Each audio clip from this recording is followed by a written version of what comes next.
Hi everyone, it's Plastic EP here from Melbourne. Doesn't matter, it's 4 a.m. here in Melbourne. For this man, I'll get up any time of the day, midnight, 3 a.m., 1 a.m. I've got the fantastic, the fabulous, the man that was there with the Monkees from the start and great friend of Mike Nesmith before the Monkees, Mr. Bill Chadwick. How are you today, Bill? I'm doing great, Plastic. Really thank you for getting in touch with me. This is a privilege. Call me Plastic, Bill, because all my friends call me Plastic, because we're going back to the Monkees, and there's the first Australian EP that I bought when I was 8 years old, and I bought number 2, volume 2, and I tell you what, I'm one of the biggest Monkees fan in Australia, and I've been a Monkees fan since 1966. The TV show came in 1967, and that's my number one band of all time. And to have you on the show with me is an absolute pleasure, and I feel so close to you, and I just want to thank you for appearing. Well, listen, thank you very much. And they ought to call you Plastic Fantastic. That's right. You call me anything you like, Bill. Now, I know you've got the guitar there, and the reason you've got the guitar is because you want to show everybody out there the real chords to the song Zor and Zam that you helped write.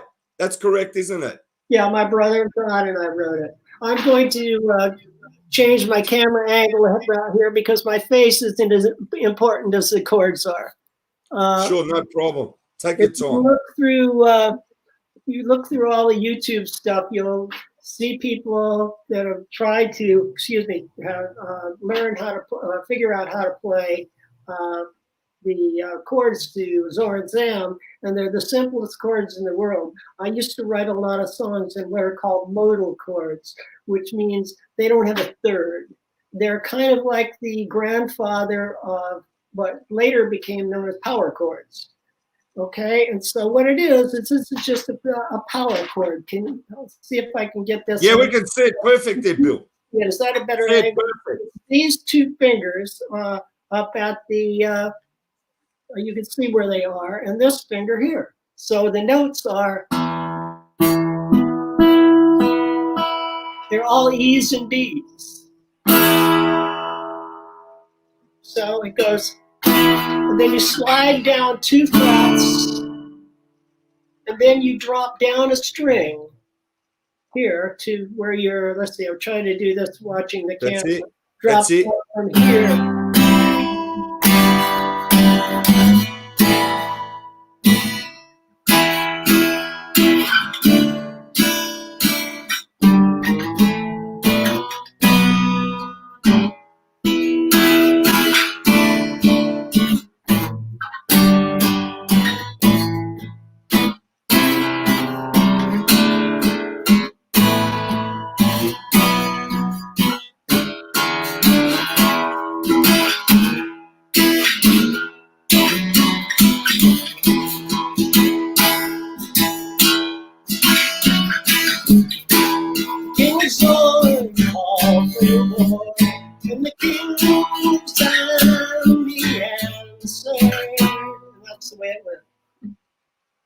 Unbelievable, Bill. I used to play that.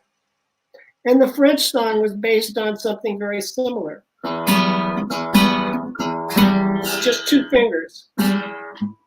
See what angle you can see to see what they are. Then it was just the finger bridged across there, and that one note here. So you got a bridge across here and this one note.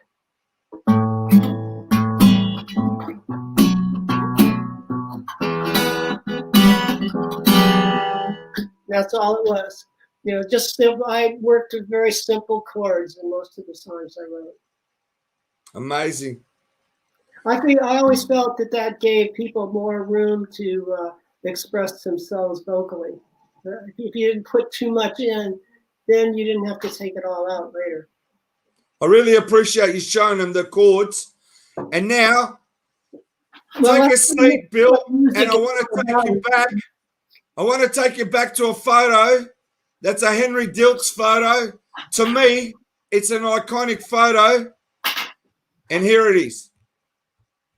Tell me about this photo in 1967. Yeah, that's if I'm not mistaken, and I'm usually pretty close on these things. The time was so wonderful to me that if that was taken in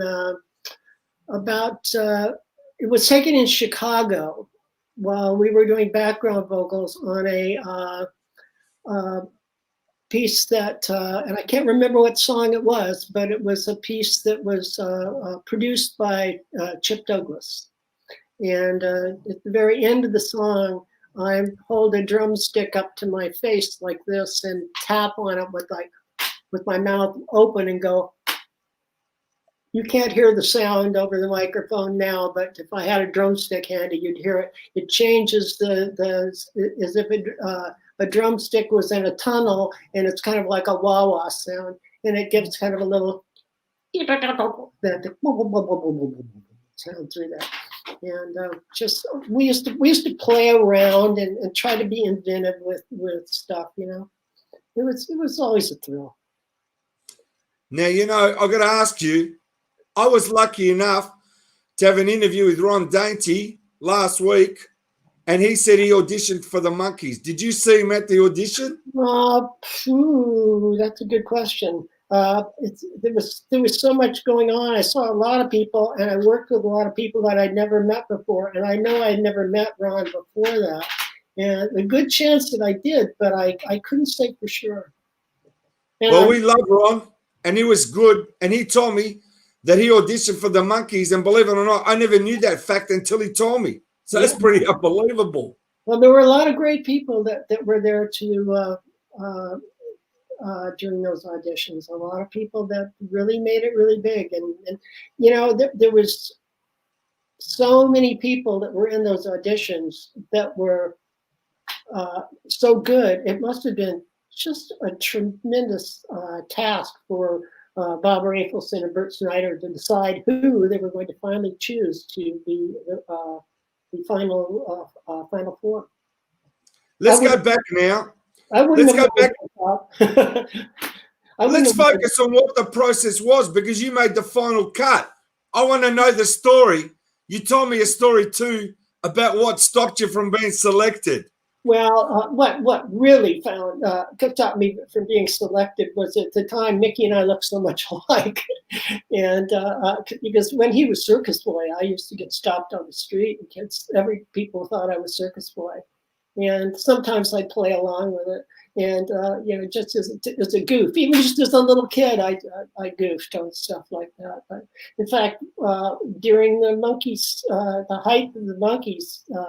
Mickey had been invited to the opening of the movie Space Odyssey 2001 at Grauman's Chinese Theater.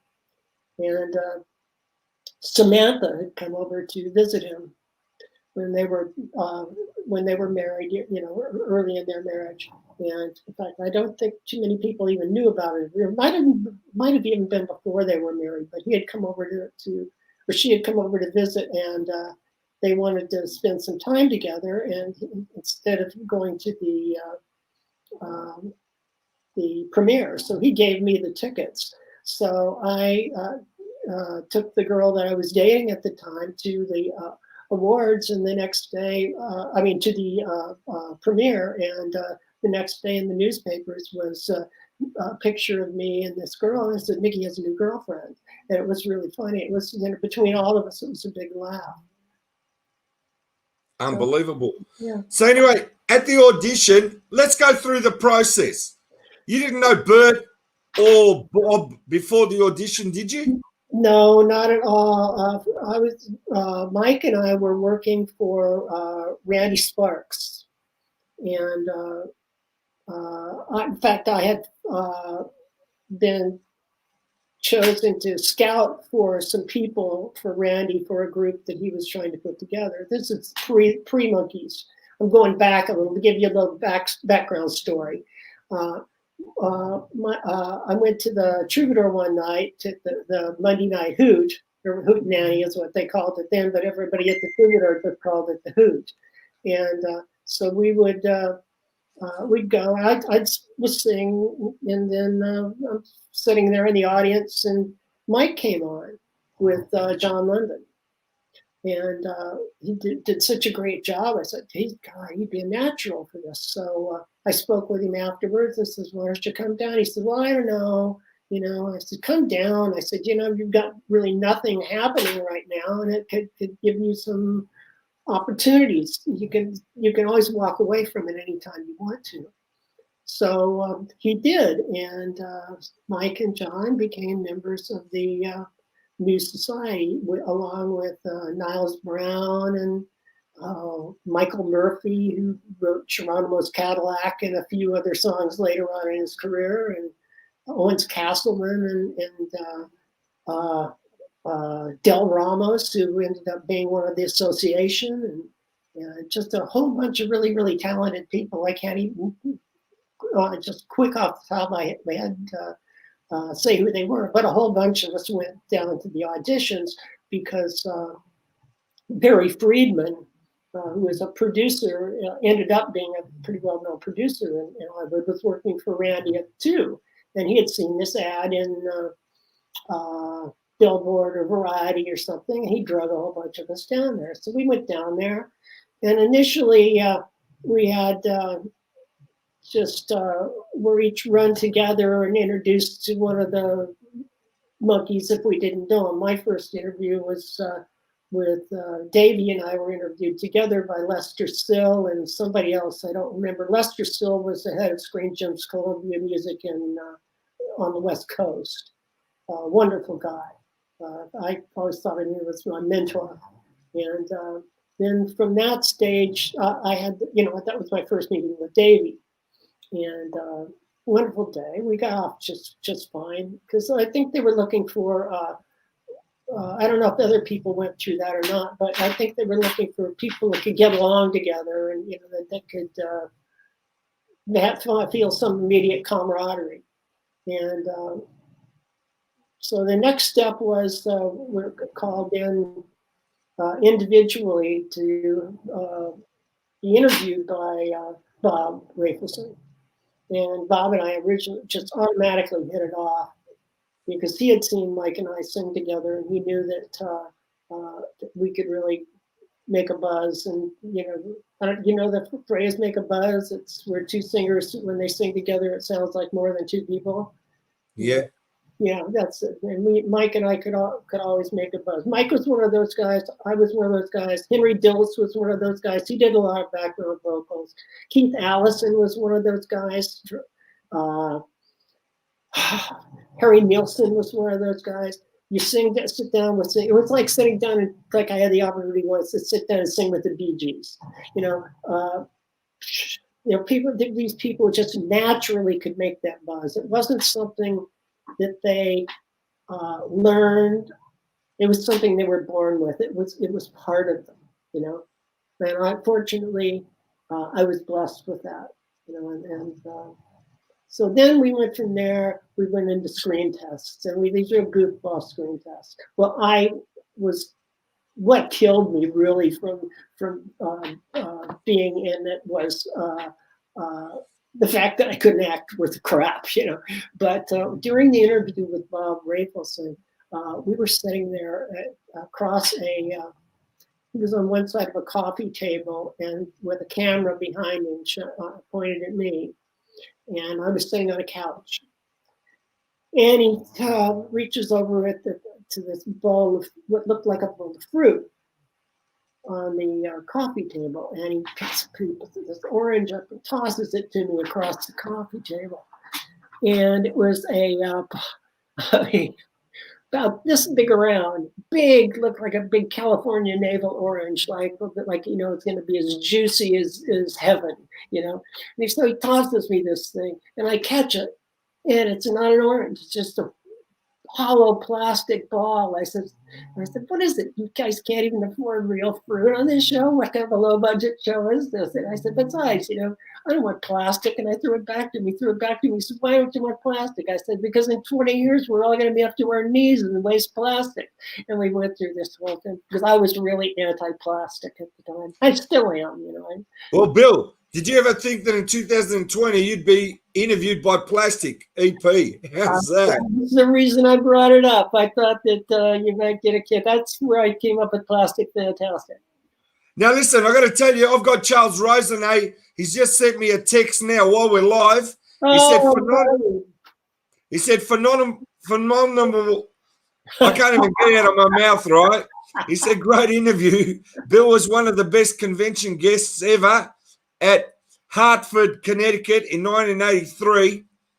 And I'm just saying, he knows that this interview means a lot to me and that I'm one of the biggest Monkees fans. He knows that. And I got to thank Charles because he's such a great person. And I mean, and such a live wire too. And Charles is just a great guy all round. Charles had been a good friend for a long time. I met Charles for the first time at that convention. I had just a year or so prior to that convention had moved to Connecticut from Los Angeles. And I saw someplace in a local newspaper that the convention was going to be there and that Peter was going to be there. And I thought, well, I'll just kind of drive up there and check it out. You know, at least I'll maybe get a chance to say hi to Pete because I hadn't seen him in, probably 8 years, something like that, maybe. You know, it's been a long time. And Pete and I were good friends because we both came out of folk music, as Mike did. And of course, I'd been in rock and roll and then went to folk music and worked as a gopher for the Weavers for a while, of all things. And, and there's some stories in that, too, that I'll tell you sometime. Bill, can I ask you, is it true that when Mike went to the audition, he was on his way to the laundromat and he had a bag of laundry on his back? Do you remember that one? Well, I remember, I can believe anything about Mike. Okay. Mike was and still is a real character. He is Mike. There's nobody like Mike Nesmith. There's nobody like Mickey Dolenz. There's nobody like David Jones. There's nobody like Peter Tork. Well, there's no one like Bill Chadwick too. I can tell you that. Heaven help us if there is. One is enough.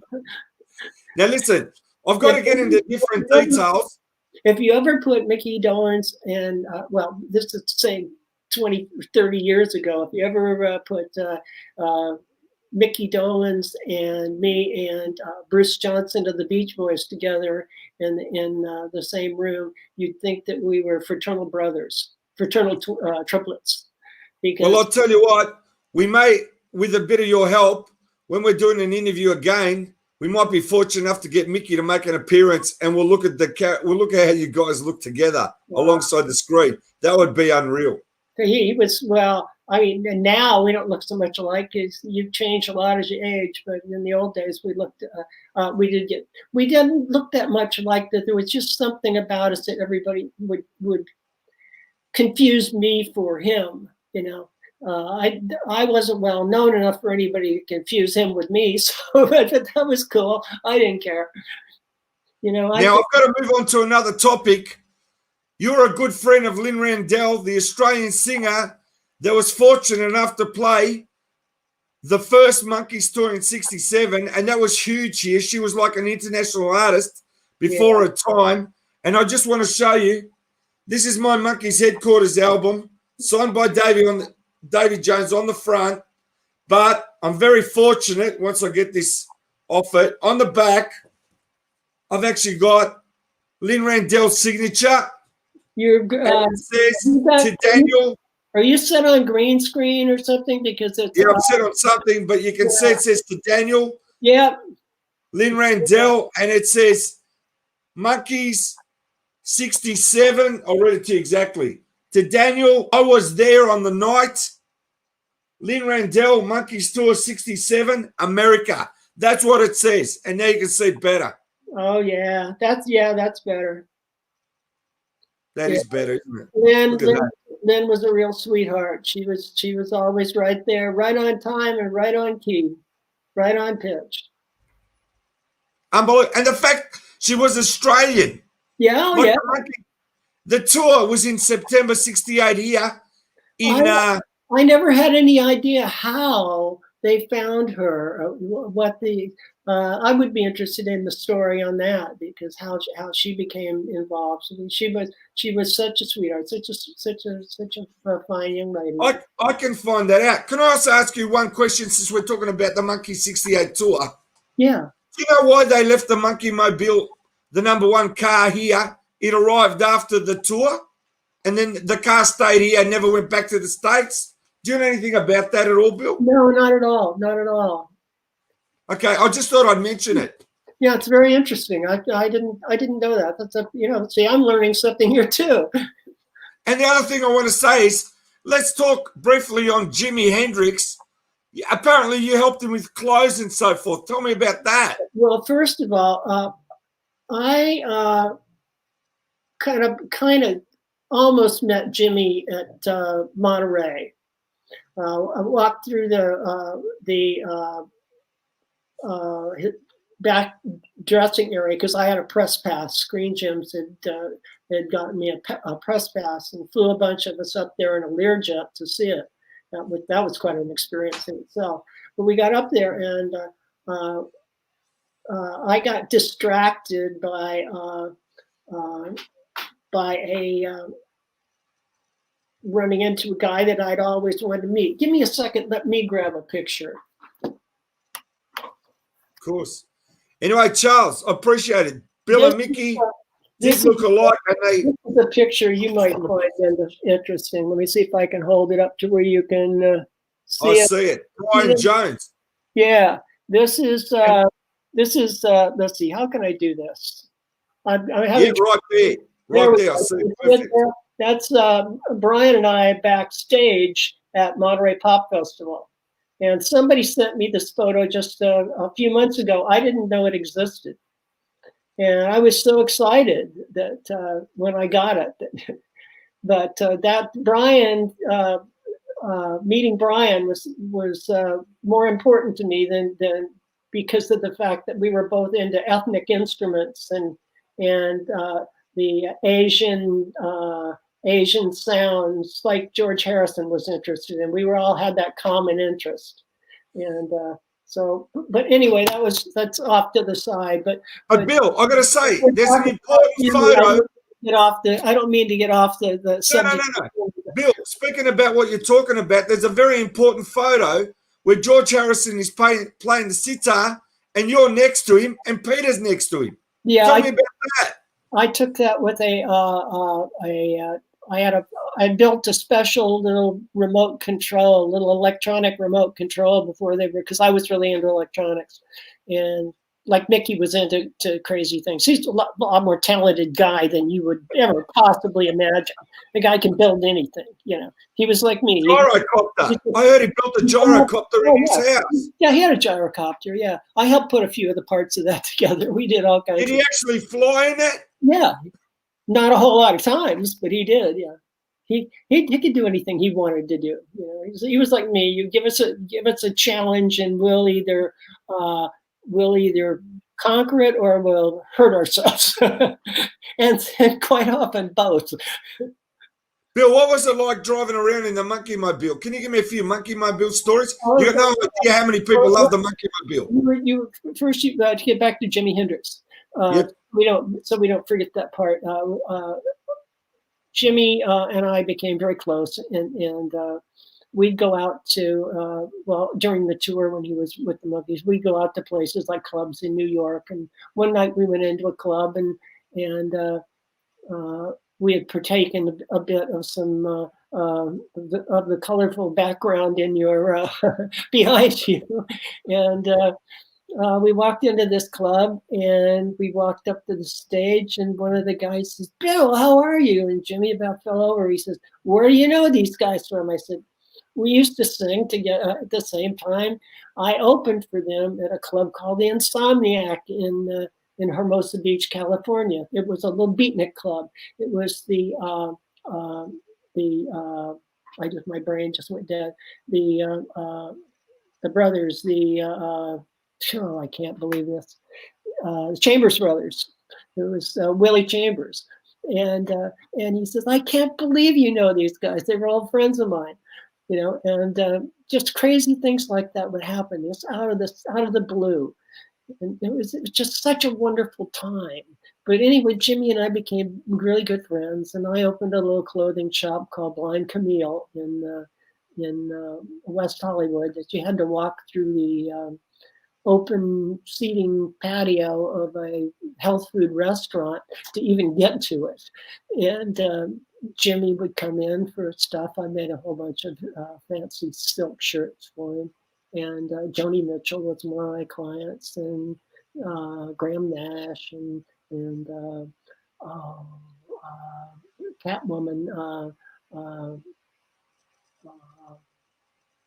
She did a couple of Monkee episodes, one at least Monkee episodes. I blanked out. Yeah, no, the one you're saying Catwoman. Yeah, I blanked out on her name. That's all right. I know her name. It'll come to me. Julie That's Newmar. all right. Julie Newmar. That's it. Well done. See your memory. Yeah. Your memory, Bill, is sharp as a tack. No, it's dull as a rock, but there's still some of it there. Just have to. No, that's good. It's kind of hunting. Something's telling me the mamas and the papas used to come there. Is that right? Well, Cass used to come all the time. Cass and I were really good friends, and Cass and Denny and I were good friends, and yeah. And I knew all of the. John Phillips was the vocal arranger for a group that I was in called the Elementary School Band, with James Hendrix, with CHIS instead of X on the end. He had been one of the big three with Cass, and had sang. He knew all the mugwumps and all of those people. But anyway, we had a group that recorded it for Almo Records, and we had a single. One side was "The Other Side of This Life," and the other, I think the A side was "Lollipop Train," which was a Bob Dylan song. And we were one of the first groups to ever use a Moog synthesizer on it. Paul Beaver played the Moog synthesizer on it. And, let's see. John Phillips and all those. And what were you going into there? I was just going to say, it's amazing that you had this store, and I mean, about Ashman as well, who did the Monkees shirts, the 8-button shirts. He was your friend as well. Did you used to talk sometime about clothes together? Yeah, definitely. Oh yeah. We all had multiple interests. That was a time you could express yourself in many ways. I did some of those fur vests that Sonny and Cher used to wear. All kinds of goofy stuff. Did a few costumes that Bill Tice used on Star Trek, and some clothes that were used in by a girl named June. I can't remember her last name, but she was an extra in a lot of the Monkees episodes. She was Danny Hutton's girlfriend at the time, and that was a show, film, Rock Hudson film, Pretty Maids All in a Row. Just we would all do anything that we could do just to keep busy and keep interesting. I did promo films. We didn't have videos then. We did promo films. I did 2 promo films for Lewis and Clark Expedition, which was Mike Murphy and Owens Castleman. Chain Around the Flowers was one of them, and I can't remember the title of the other. But those, I borrowed Mickey's camera, his Bouillot. He loaned it to me to shoot it, and also one that I shot on Mississippi Queen by Mountain. Felix Pappalardi and I had been friends back in the Village when I was working for the Weavers, and we'd sing together. He'd play. I had a lute which I'd play, and he had played the oud, and we'd do real old, very old, ancient folk songs. It was such the whole time. I mean, was just a very, very magical time. Now, Bill, I got to ask you now. It's appropriate. What was it like in 1966 going around in the Monkeemobile? Come on. Oh, that was the craziest of all times. We would be working out at the ranch, the Warner, now later became the Warner Brothers Ranch, but Columbia Ranch. It had been the Warner Brothers Ranch, and they bought it. I don't know, one way or another. I think Warner Brothers bought everything, and then Sony bought everything from Warner Brothers. But at that time, it was the Screen Gems Columbia Pictures Ranch. Yeah, we'd go out there and shoot episodes, like the one with the. It was shot in a Mexican village. I love that one. It was shot in Burbank. A lot of those things were shot out the Burbank. The ones that all showed water, like the boat sailing around in the water, they were shot at Burbank. In fact, I think Gilligan's Island was all shot. Yeah, that's right. The pond, the pond, same pond. They called it the Berm, and that was a great place. But we'd get when lunchtime would come along, when we were out shooting on the lot, or not on the lot. The lot was the actual studios up in Hollywood. But when we were out at the ranch, we'd pile into maybe 8 of us into the Monkeemobile and drive over to a couple of miles to the original Bob's Big Boy Hamburgers, and have lunch. And the mobs of kids would just surround the car to the point where the waitress couldn't get to us with our hamburgers. It was a lot of fun. It played a cassette, didn't it? At that time, it was radio and cassette. That's what you played. Yeah, radio and cassette. That was it. Well, yeah, because we had our 33 1/3 albums. In fact, there's a picture that floats around of me handing Mike a copy of Sgt. Pepper. Well, I had been at Tower Records when it opened that morning to get a copy of it, and because I was going to be out at the berm or out at the ranch that day shooting photos, because I would shoot photos, and honestly, I'd sell them to the teen magazines. I took all my negatives to Raybert and got approval on them, because my deal was that I was not going to be one of those scumbag Inquirer type of photographers that I didn't publish anything that put anybody in a bad light. That was because I thought that was very slimy, and I wasn't going to be one of those kind of people. So I volunteered to any photos that I took of the Monkees, that I would bring them in and get approval by Raybert Productions before I would peddle them. And they agreed to that, and I held to it, and they never crossed out a picture, not one. So it worked out good. And we would, let's see, where was I going? It's so hard to do something like this because there's so many different directions you can go with every. I know, that's right. That's why we've got many stories to tell. But Bill, you got to have. If I can ask you this, I'm a born scatterbrain, so don't. That's all right. Doesn't matter. I'm loving it. Don't expect any kind of continuity in anything I say. It's bound to go about 19 different directions. No, but I like it. It goes everywhere because you're telling the times. But Bill, I got to ask you. I want to know a favorite story about each Monkee. A favorite Mike story. A favorite Mickey story. Tell me something that no one's heard before.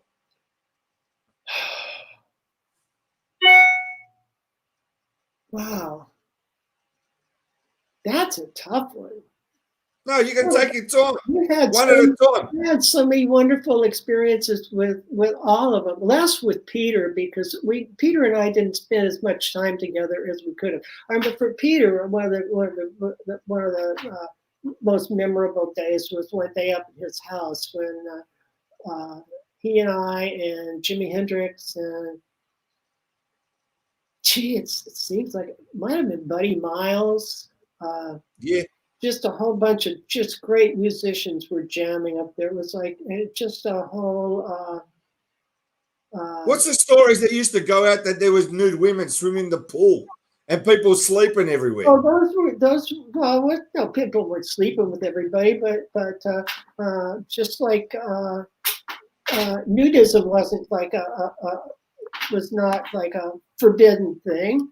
It never has been in Hollywood, you know. If you go back, in fact, there's a TV series going on right now that brings that to the forefront about even all the way back into the 1930s. It was very, very common. You go up to Jackson Brown's house and there'd be several people laying around the pool nude. It was just no big thing. And people were, the body was, they don't believe the body was sacred. And, you know, it wasn't. They were more sun lovers. They loved the sun. That's what it was. I mean, it wasn't everybody shagging everybody else. It was more like just, you know, you come up and be yourself, whatever makes you comfortable, whatever floats your boat, you know, just do it. Just don't do it to anybody else. I love it. It's the 60s. Yeah, it was. And when I said about Peter's house, I read stories that there's people sleeping in different rooms and like a lot of people stayed there. Quite often, yeah. Well, he just made his place available to people if they needed a place to hang out for a few days. He was very open to them. He was a very free thinking person and a very deep thinking person. Yeah. Peter was a very, very fine man. I don't think I never thought that Monkees was a perfect fit for Peter. I don't think it allowed him to express himself the way he really wanted to. I think don't get me wrong, don't think I am saying that he didn't do a great job in the Monkees, because he did. But I think that he was foreshadowed to some extent in the Monkees because his talents weren't taken advantage of as well as they could have been.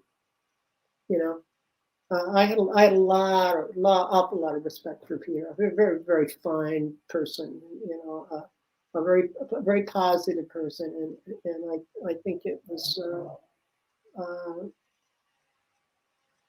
like I said, I think he just wasn't appreciated as much as he could have been. I appreciate that. Now, we've spoken about Peter. Can we hear a Mike, Mickey, and a Davey story? It doesn't have to be your greatest one if you can't remember because you've got too many memories of them. But just tell me a Mike story that stands out, something that happened that no one knows. Oh, yeah. Well, Mike's story, it was kind of a sad story, but kind of a goofy story at the same time. It was after the Monkees. Mike produced a session of me doing a couple of songs, and no, I don't want to tell that story. tell a happy story. Just a happy story was the first night that Mike and I were singing together at the Troubadour. We sat backstage. We had never, you know, it's like about the first or second time that we'd ever. Well, it was the first time we ever sang together in front of people. We had sit down and rehearse at songwriting sessions at in the workshop that we had to, the sweatshop workshop that we used to have to do every day. When we were working for Randy Sparks, it was like 6 hours at the office in these groups of 6 to 8 people, which might include John Denver and might include Del Ramos, might include Mike Murphy, me. I was there every day, and Randy Sterling, and we would write songs together, and Mike and I got to singing together and stuff, and we said, we're going to go up to the Troubadour one night and sing together. And we did. And we got on stage, and it was so great, the place came apart. And John London was playing bass for us, and Mike and I were singing. And we did it for months and months. And one night we did a song, and this is the night I won't forget. Linda Ronstadt came upstairs and wanted to learn different drum. Well, about 3 days later, her record came out of different drum. And that was the kickoff of her career. That's amazing. Did Michael use the name Michael Blessing at that point? He had dropped the name of Michael Blessing and went for Michael Blessing because he said, I don't need that anymore. You know, I am what I am. We were all kind of Popeyes at that time. I am what I am, what I am. You know, what a time! Yeah. Oh, it was great. No complaints. And Mickey and I, he bought a Moog synthesizer, and I happened to have I happened to know Moog through some weird circumstances. Paul Beaver had a company in San Francisco, and his business partner was a guy named Bernie Krause. And you've heard of Paul Beaver, I'm sure. He was played Moog and played a couple of things on Monkee'S songs, and a lot of other people's songs. Well, his co-owner of his company was Bernie Krause, who was at one time a tenor in the Weavers, and he was a tenor in the Weavers when I was working as a gopher for the Weavers, so I knew him from the Weavers time, and then got together with them. And Mickey bought this Moog, and we went out to Moog together, I think, as I recall. Or maybe I had been out there before with Paul, but anyway, ended up we met Dr. Moog, and both of us had met him, and he got this what was called a mini Moog then, because a Moog then was about as big as you wanted to make it. It was just all these huge boxes about the size that people are scale-wise of the picture that people are probably seeing on their picture, like me from my waist up and it's shoulder to shoulder that's set side by side, module after module after module. And you can have 100 of these modules, and they were all full of oscillators and filters and all this stuff that was run in through MIDI to a keyboard or to a theremin, or maybe several other different types of input devices, and they could make any kind of sound that you could dream. But it wasn't that easy. You had to twist a lot of knobs and fool around with a lot of things to emulate anything that was anything like a real song. And we used to have so much fun with that thing, hours and hours. And it got to be, I'd go over to Mickey's house and I'd hog the thing. He couldn't get to it. He finally just almost threw me out of the house. It was totally crazy. We had so much fun with that thing. But he, like I said, he loaned me that Bodio camera to photograph these things. And one day I'm out there shooting Lewis and Clark expedition, and we were packing up to come home at the end of the shoot. And a gust of wind came up and blew the tripod over, and here goes the lens of the camera, like right into the asphalt. It drove the backing plate of it didn't damage the lens, but the lens mount was driven back into the body of the camera. Fortunately, the film was saved, but it ended up costing me almost the cost of the camera and everything that I would have made on for shooting the film to have Mickey's camera repaired. And Mickey says, "Okay, just get back to me as soon as you can." And he never hesitated to loan it to me again. I shot 2 more films with it. The one of the other second Lewis and Clark one, and the one of Mountain. Extremely wonderful, generous guy. But I think really the coolest thing was the night that we were sitting around one night. This was really early on in the Monkees, and it didn't actually come to pass until later, but we were sitting around and playing some songs together, sitting on the floor, and just enjoying ourselves. And he and Davey and John London, I think it was, had an apartment together up in the hills someplace. And it's just at the very, very beginning. And he heard Zor and Zam. He says, I'm going to record that. And you talk about being psyched. I was just flabbergasted. I said, please do, and that's a night I'll never forget. Another great night about our time about Zor and Zam, when we were in Australia. We were in Sydney, and we were staying in a hotel that was across the street from where all of the American military would come to. They had a check-in place there when they'd come into Australia for R&R.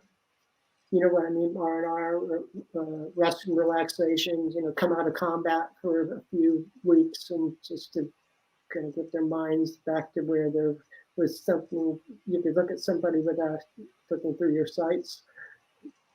And the guys, a lot of these guys were pretty torn up. And, we were up on about the 12th to 14th floor. Nobody ever had a 13th floor in a hotel. And we're up there and standing and looking out the window, and realized that these guys are looking up at us, and must have found out where they were in the hotel or something. And they started singing. We could just barely hear them. There was about 5 or 6 guys down at the bottom of the on this cascading steps in front of this hotel, singing Zor and Zam up to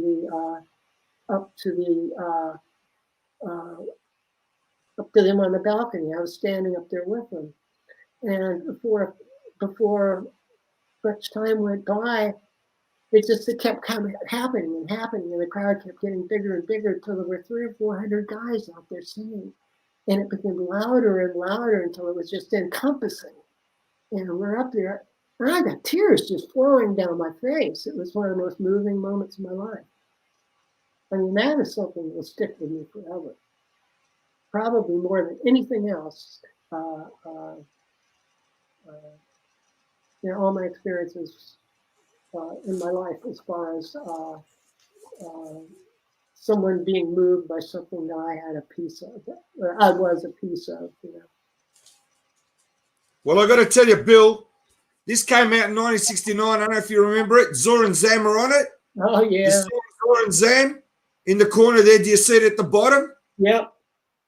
I used to play this record so much, and we're at Zor and Zam, and I remember singing it. But I also got to tell you, if you see this album, I got it when I was 11 years old.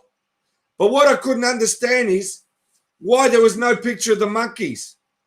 And there wasn't until 5 years ago, I found out that this was the actual real cover, but Peter had left the group and they took the photos off before it made it to Australia. Yeah. Did you know that? Yeah. Peter just says, I can't do it anymore. It was because of exactly what I was talking about. He just felt like that there was no way he was going to be able to express himself in that mode. And Now, what about a Davey story? What's that? A Davey story. Oh, Davey. Well, Davey and I just always had a good time. I remember playing. He lived for some time about 2 blocks from me in West Hollywood. He had an apartment up on Fountain, and I was living down on Palm Avenue.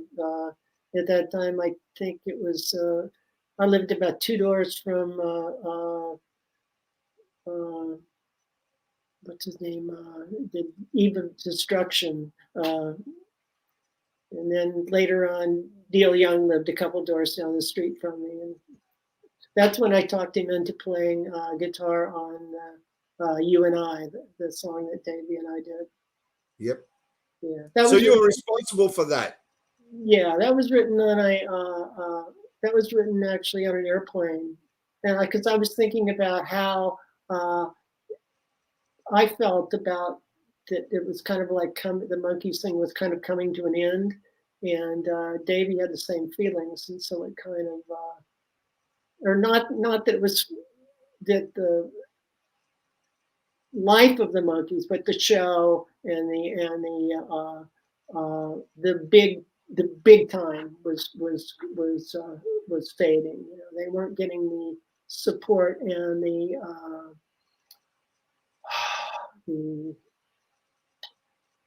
kind of promotion that they should have been getting.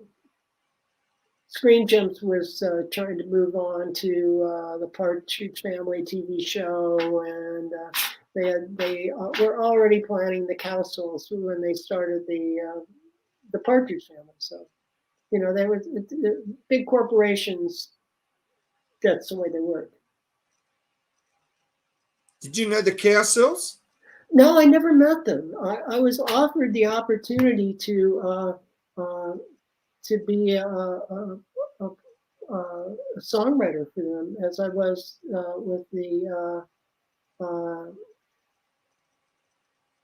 with the Partridge Family.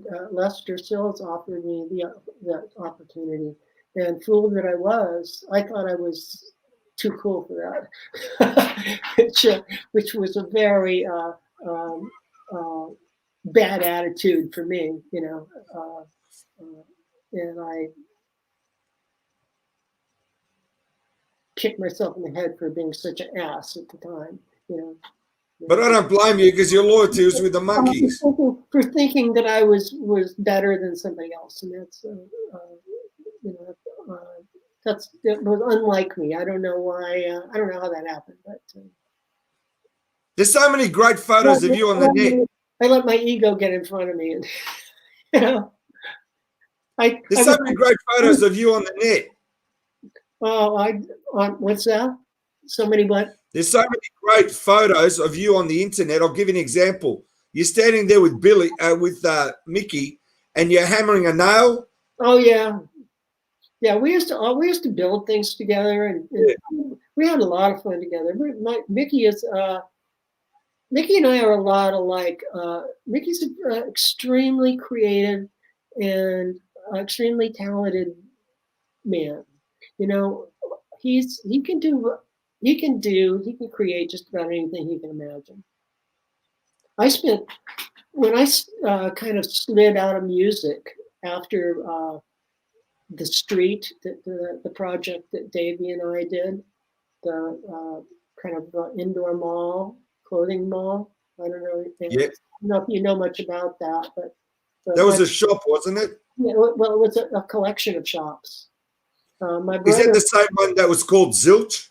Well, Zilch was a corporation. Zilch was also a shop that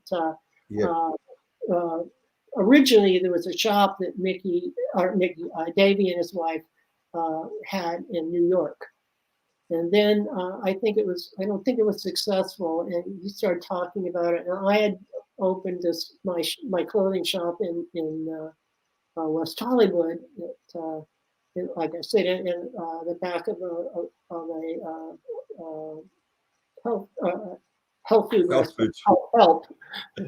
And we got to talking one day about a place that be a great indoor mall. I mean, looking for a place to build an indoor mall. It was all hip stuff, and we all thought it was a great idea. And my brother and I started talking about it. And we said, well, he had helped design Disneyland. My brother John, who wrote with me, he was an extremely talented guy too. He invented Cecil the Sea Serpent from the old Time for Beanie television show. That was a puppet that he created, a character. That was a great show, Cecil and Beanie. I used to watch it. Yeah, well, Cecil the Sea Serpent was an invention of my brother John. And he and Bob Clampett. I grew up hanging out with, when I was like 4 years old, hanging out with my brother and Bob Clampett and Louis Farini and all the great animators of the 1940s. And that was quite an experience too. Yeah, I just been in the right place at the right time a lot of times. Like I said, you've got some amazing stories, Bill. I've got to tell you, amazing stories. And what I want to do is, as I said, your stories are so amazing. We've been going now nearly 54 minutes. It's totally amazing. So what we're going to do is, I think we want to leave everybody on the edge of the seat now for episode 2. And I just want to thank you so much, Bill. And from Plastic EP, and I'll let you take us away. Plastic, it was great. It was great. What else can I say? I loved it, Bill. And we'll do it again whenever you want. Thank you, Bill. Just stay there. And as I said, see all you Monkee fans out there. And don't forget, Plastic EP. Peace. Don't forget Plastic EP. Sorry. Don't forget Plastic EP. And it's time for us to pack it in. That's it. And don't forget, Plastic EP and Bill Chadwick. We love the Monkees, don't we, Bill? We sure do. That's it.